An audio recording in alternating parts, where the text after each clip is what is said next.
Hello friends, आज हम लोग बहुत कॉमन जो रूब्रिक मिक्स होते हैं वैसे दो रूब्रिक डिस्कस करेंगे। That is objective reasonable and reason power increased. अब ये दोनों रूब्रिक के बारे में ना बहुत सारे लोगों ने बताया है और बहुत कॉमनली यूज्ड भी होता है, और फिर भी काफ़ी लोगों को कन्फ्यूजन होता है कि ऑब्जेक्टिव रीजनेबल है या रीज़न पावर इंक्रीज है। तो क्योंकि दोनों में रीज़न वर्ड यूज़ है तो हम थोड़ा सा कंफ्यूज होते हैं, बट दोनों बहुत अलग है।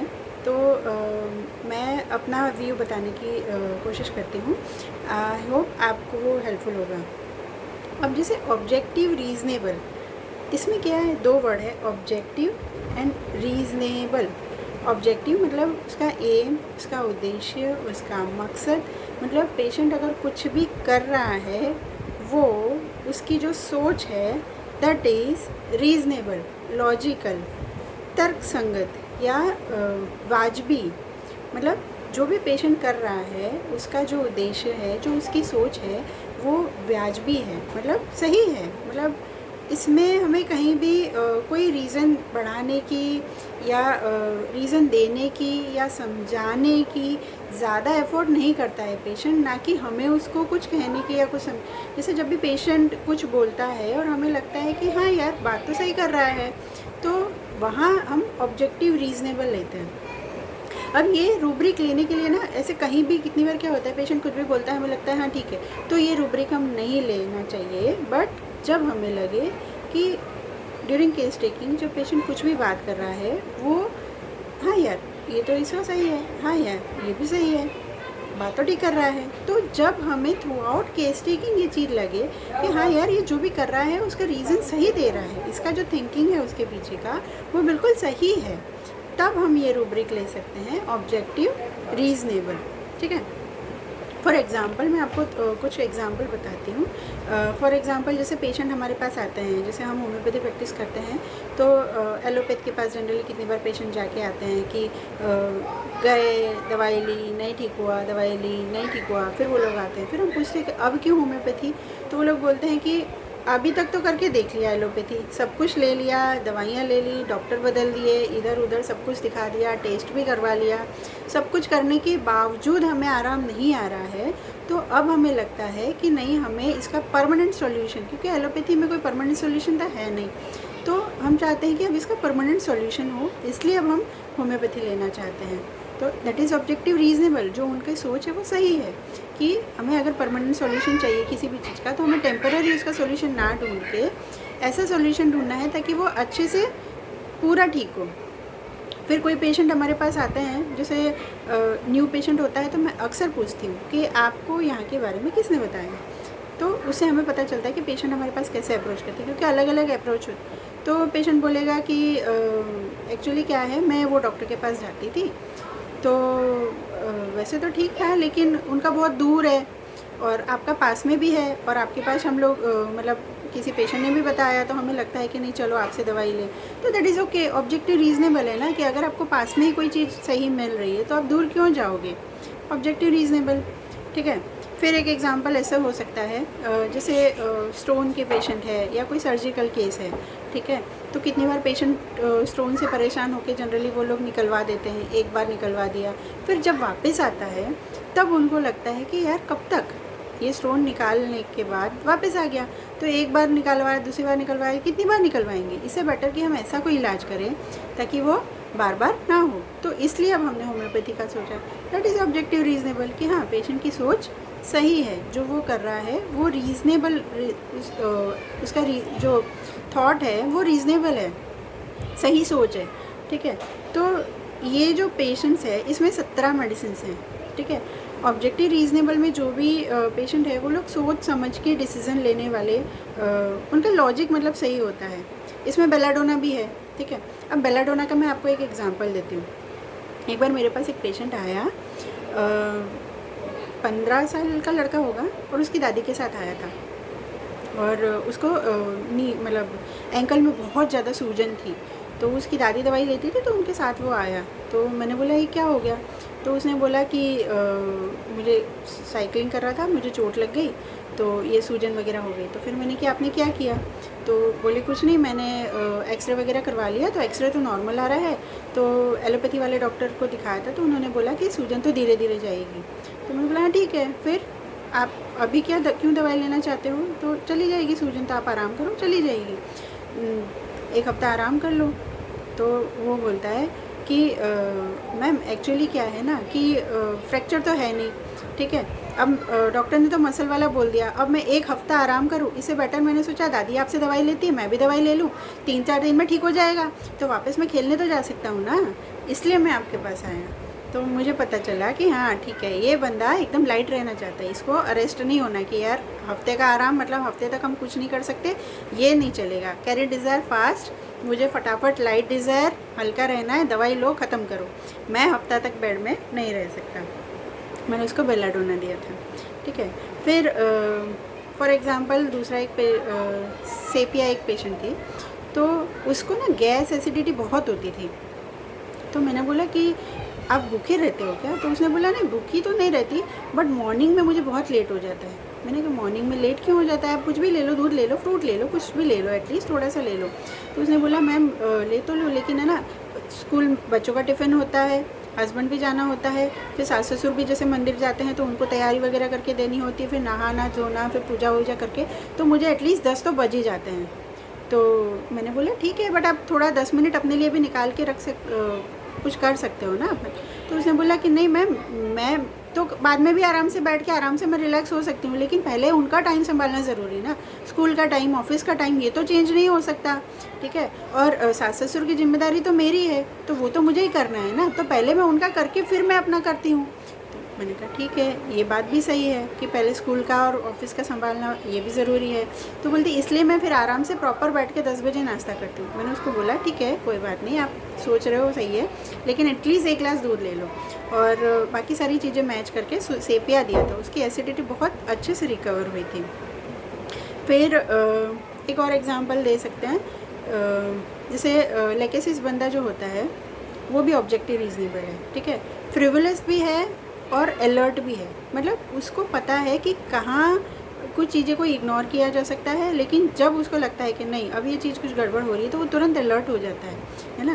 तो जैसे उसको समझो सर्दी ज़ुकाम कुछ होगा तो वो आएगा हमारे पास 5-6 दिन में, फिर हम बोलेंगे कि आपने 5 दिन तक क्यों वेट किया? तो उसने बोला नहीं मैंने वेट नहीं किया, मैं ले रहा था, हल्दी वाला दूध ले रहा था, या मैंने जिंजर और उसका तुलसी का पेस्ट लिया, ये सब कुछ मैंने किया। क्योंकि देखो मैम, अगर हम पहले ही दिन दवाई लेने आ जाएंगे तो हमारी इम्यूनिटी कैसे डेवलप होगी? हमें अपनी इम्यूनिटी को भी डेवलप करना है ना, जो हमारे दादा दादी वगैरह सब जो बता के गए हैं, दादी ने किया, मम्मी ने किया, वैसे मैं करती हूँ कि जब हमारी इम्यूनिटी खुद डेवलप हो सकती है छोटी छोटी घरेलू चीज़ों से, तो फिर हमें हर चीज़ के लिए डॉक्टर के पास क्यों जाना? तो इसलिए, और अब ठीक नहीं हुआ तो मैं वापस आपके पास आ गया। तो मैंने कहा ठीक है, बात तो सही कह रहा है, तो उसको मैंने लेकेसिस दिया था, ठीक है। फिर जैसे नेट्रोम्योर है, वो भी ऑब्जेक्टिव रीजनेबल में है। तो नेट्रोम्योर जो है उसका हमें पता है कैसा पर्सनालिटी कैसी होती है, सिक्रेटिव है, कुछ ज़्यादा शेयर नहीं करेगी, अपने अंदर ही रखता है। तो एक पेशेंट थी, उसको बहुत सीवियर माइग्रेन था, तो मैंने उसे पूछा तो उसने कुछ चीज़ें मतलब ऑब्वियसली नेट्रोम्योर इतनी जल्दी शेयर तो करता नहीं है, बट कुछ चीज़ें हिंट उसने दी तो मुझे पता चला। फिर मैंने बोला इतना कुछ अगर आपको मन में लग रहा है तो आप हस्बैंड से या बच्चों से या किसी से शेयर क्यों नहीं करते? तो उसने बोला मैम देखिए, अगर मैं शेयर कर भी लेती हूँ तो भी मेरी चीज़ तो मुझे ही सॉल्व करनी है, तो फिर मैं क्यों अपने फैमिली को परेशान करूँ ना।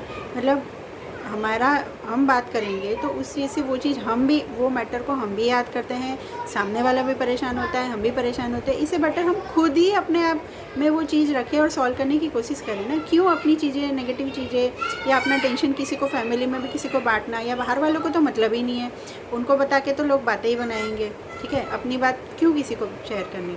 हाँ बात तो सही है।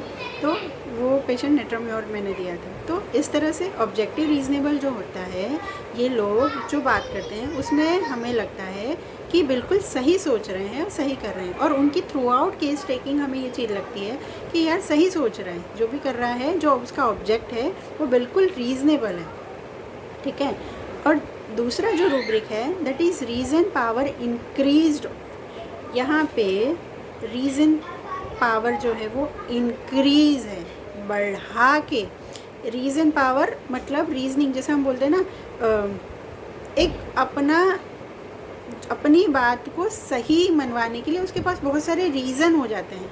कहीं हमें लगता है कि नहीं ऐसा नहीं, हम कॉन्ट्राडिक्टरी होते हैं उससे। ये चीज़ होती है कि हम कुछ सोच रहे हैं, वो कुछ सोच रहा है, लेकिन उसका जो रीज़न है वो उस पर फर्म होता है और उसको वो इतना पॉजिटिव होता है अपनी चीज़ को लेके, इतना फर्म होता है, वो आर्ग्यू भी कर लेता है हमारे साथ कि नहीं ऐसा नहीं, ऐसा ऐसा नहीं, ऐसा ऐसा था, ऐसा था, ऐसा था, ऐसे इंक्रीज्ड पावर होता है उसका कि जो मैं बोल रहा हूँ वही सही है। अब रीज़न पावर इंक्रीज्ड में भी 18 मेडिसिन हैं, लेकिन दोनों में अगर हम कॉमन देखें तो सिर्फ 3 मेडिसिन कॉमन है, मर्क्यूरी, नाइट्रिक एसिड और सेपिया। रीज़न पावर इंक्रीज और ऑब्जेक्टिव रीजनेबल, सिर्फ 3 मेडिसिन कॉमन है, बाकी दोनों मेडिसिन बहुत अलग हैं क्योंकि दोनों में थिंकिंग अलग है। ठीक है, रीज़न पावर इंक्रीज का क्या होता है ना कि अपनी बात उसको लगता है कि मेरी बात सही है, इसलिए वो कोशिश करता है पेशेंट के सामने वाले को अपनी बात मनवाए। हम मानते नहीं हैं, हमें थोड़ा लगता है कि कहीं कुछ गड़बड़ है, बट वो हमसे मनवाने की कोशिश करता है, तब हम ले सकते हैं रीज़न पावर इंक्रीज्ड।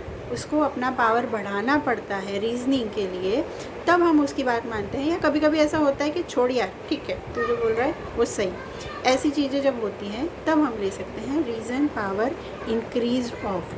ठीक है, फॉर एग्ज़ाम्पल अब इसके जो भी पेशेंट्स हैं, रीज़न पावर इंक्रीज़ वाले जो पेशेंट्स हैं, वो लोग क्या होते हैं ना, या तो ऑब्स्टिनेट हैं, ज़िद्दी हैं, या उनके पास सब रीज़न पावर इंक्रीज़ वाले जितने भी हैं ना, उनके पास आइडियाज़ एबंडेंट है, उनके पास इतने सारे ये नहीं तो ये नहीं तो ये नहीं तो ये, उनके पास हथियार है अपनी बात को मनवाने की, इतने आइडियाज़ हैं, ऐसा नहीं था, ऐसा था, ऐसा ऐसे बोलो, ऐसे कर लो, नहीं ऐसे कर लो, तो उनके पास बहुत सारे आइडियाज़ हैं। या हिपोक्रेसी वाले भी हैं इसमें। हिपोक्रेसी मतलब अपनी कोई बात है, अगर उनको लगेगा कि नहीं यार पकड़ा जाऊंगा, तो वो जब कोई बंदा ज़्यादा आर्ग्यू करता है ना, तब हमें लगता है कि या तो ये अपनी बात मनवाने की, अगर सही बात होती तो हम ऑब्वियसली मान जाते, लेकिन वो आर्ग्यू करके अपनी बात को सही साबित करने की कोशिश करता है।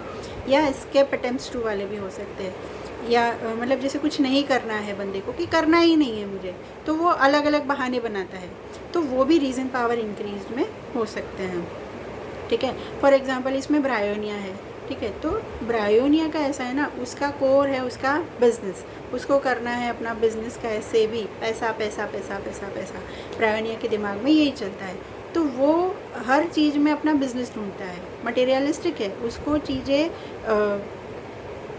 पैसे ज़्यादा इम्पोर्टेंस होता है कंपेयर टू अदर थिंग्स। ठीक है, तो वो हमेशा बार्गेनिंग करके जहाँ भी पैसे ज़्यादा कम खर्च हो रहे हैं या पैसे ज़्यादा मिल रहे हैं, वैसी ही चीज़ों को वो चूज़ करता है। तो जहाँ भी उसके लगेगा कि नहीं मेरा नुकसान हो रहा है या कुछ हो रहा है, तो वो अपने रीज़न, जैसे उसको बोलेंगे तबीयत ठीक नहीं है तो आप मत जाओ, तो उसके पास 10 रीज़न होंगे दुकान जाने के लिए। मैं दुकान जाऊँगा, उसके पास 10 रीज़न रहेंगे। ठीक है, तबीयत ठीक नहीं है तो क्या है, मैं दुकान जाके बैठूँगा, मैंने थोड़ा ना कुछ काम करना है, काम तो नौकर करेंगे। तो हम बोलेंगे हाँ, लेकिन फिर भी आते जाते लोग तो आपको आराम नहीं मिलता, तो क्या है, यहाँ पे भी कौन सा आराम मिलेगा, घर पे भी तुम कच के तो करने ही वाले हो, घर पे भी कोई शांति थोड़ी ना रहेगी, तो इससे तो मैं दुकान में बैठ लूँगा। तो हर चीज़ का उसका अपना रीज़न रहता है। ठीक है, फिर कैलकेरिया है, इसमें उसको इतना डर लगता है, जैसे अगर कुछ हुआ, starting at the prick of needle, तो अगर उसको हम समझाने जाते कि नहीं ये ऐसा, इसको ज़रा सा हुआ है, इसमें क्यों डर है, ज़रा सा हुआ है तो अभी ध्यान नहीं दूंगा तो फिर बढ़ गया, तो ऐसे हुआ तो फिर सफरिंग, ये वो सब इतना उसके दिमाग में चलता है कि अगर हम उसको समझाने जाए, कंसल्ट करने जाए, वो नहीं मानेगा, तुरंत कुछ ना कुछ एक्शन लेगा, डॉक्टर को दिखाना है, रिपोर्ट्स करवाने, सारा फटाफट कर लेगा, क्योंकि उसको डर है कि अगर ये बढ़ गया तो मुझे सफ़र करना पड़ेगा। फिर इसमें लाइकोपोडियम भी है। लाइकोपोडियम का कोर है पावर, उसको चाहिए कि उसकी बात माननी चाहिए, उसका सिक्का जमना चाहिए, घर में हो या ऑफिस में हो, तो वो कैसे भी करके अपनी बात को, जैसे अपने हार्ट फॉर इन्फीरियर में है ना कि जो अपने कलीग जो उससे नीचे वाले हैं या घर के बंदे हैं, तो उनके ऊपर वो हमेशा, चाहे वो गलत भी है फिर भी वो इतनी आर्ग्यू करेगा, मैंने जो बोला वो सही, आपने जो बोला वो गलत, हमेशा लाइको अपना पावर, अपना सिक्का ऊपर रखना चाहता है। फिर नक्सवामी का है, इसमें नक्सवामी का एम्बिशन उसको चाहिए उसका एम्बिशन, उसको चाहिए परफेक्शन और एम्बिशन, ठीक है। Ambition increase to make money for fame, और परफेक्शनिस्ट है, जो भी करेगा वो परफेक्ट काम करेगा। तो अगर उसके काम में किसी ने कुछ निकाला या कुछ गड़बड़ हुई तो वो रीज़न पावर अपना बढ़ाएगा कि नहीं ऐसे नहीं, ऐसे करो, इसमें थोड़ा सा भी कुछ रहेगा तो उसको नहीं चलेगा नक्सवामी का। तो वो हर चीज़ को छोटी से छोटी चीज़ को बारीकी से नोट करता है और परफेक्ट काम करता है। तो कुछ भी गलत उसको नहीं चलता है, वो अपना लॉजिक बताएगा, ऐसे नहीं, ये चीज़ ऐसे करो, ऐसे करो, ऐसे करो। तो ये अपना रीज़न पावर इंक्रीज़ करता है। फिर इसमें फॉस्फरस है। फॉस्फरस जो है बंदा, वो बहुत क्यूरियस भी है, प्लस इंटेलिजेंट है, और प्लस उसकी वेल्थ है, उसको सारा लोगों से सारा कांटेक्ट है, क्यूरियस है, उसने सब कुछ बहुत पढ़ के समझ के चलने वाला बंदा है। तो अगर उसके साथ अगर कोई चीज़ ऐसी हो जाती है कि उसको ये बोला जाए कि ये डिसीज़ में ये होता है, ये होता है, तो वो अपना रीज़न बढ़ा के बोलेगा, नहीं ऐसे नहीं, मैंने ये तो कर लिया है, मैंने ये नहीं किया है, ऐसे है वैसे है। तो वो अपना रीज़न पावर बढ़ा देता है, ठीक है। और सबसे मोस्ट, जैसे जब रीज़न पावर इंक्रीज आता है और जब लॉजिकल बातें, बहुत सारी थियोरी, तो ऑब्वियसली हम लोग सल्फ़र सोचते हैं, ठीक है। सल्फ़र की वेल्थ है कि उसका नॉलेज, जब उसके नॉलेज के अगेंस्ट कुछ बोला जाए कि ऐसे नहीं ऐसे है, तो उसके पास 100 चीज़ें हैं अपने आप को सही साबित करने के लिए, अपनी वेल्थ साबित करने के लिए, अपना नॉलेज साबित करने के लिए, ठीक है। वो आपसे लड़ाई वैसे नहीं करेगा, रेफरेंस में है, बट वो अपने नॉलेज को, अपनी वेल्थ को पूरी तरह से दिखाने के लिए, मतलब पूरा सामने वाले को समझाने की अपनी पूरे एफर्ट डालता है सल्फ़र, कि मेरी वेल्थ है, ये मेरा नॉलेज है, सबको सिखाना है, सबके लिए करना है, वो सल्फ़र है, ठीक है। तो ऐसे रीज़न पावर इंक्रीज और ऑब्जेक्टिव रीजनेबल दोनों मेडिसिन को हम अलग कर सकते हैं। अगर शॉर्ट में कहें तो ऑब्जेक्टिव रीजनेबल में हमें कोई आर्ग्यू करने की ज़रूरत नहीं पड़ती है, हम अपने आप बात मानते हैं, हमें लगता है हाँ यार बात ठीक है, ठीक है। और रीज़न पावर इंक्रीज्ड में एक बहस, छोटी सी बहस सी होती है कि सामने वाले को थोड़ा एफर्ट डालना पड़ता है, अपना पावर इंक्रीज़ करना पड़ता है, तब हम ले सकते हैं रीज़न पावर इंक्रीज ऑफ, ठीक है। Thank you so much for watching video. और अगर कोई क्वेरी हो तो प्लीज़ आप मुझे कमेंट कर सकते हैं। अगर वीडियो अच्छा लगा हो तो लाइक करो, सब्सक्राइब करो। Thank you.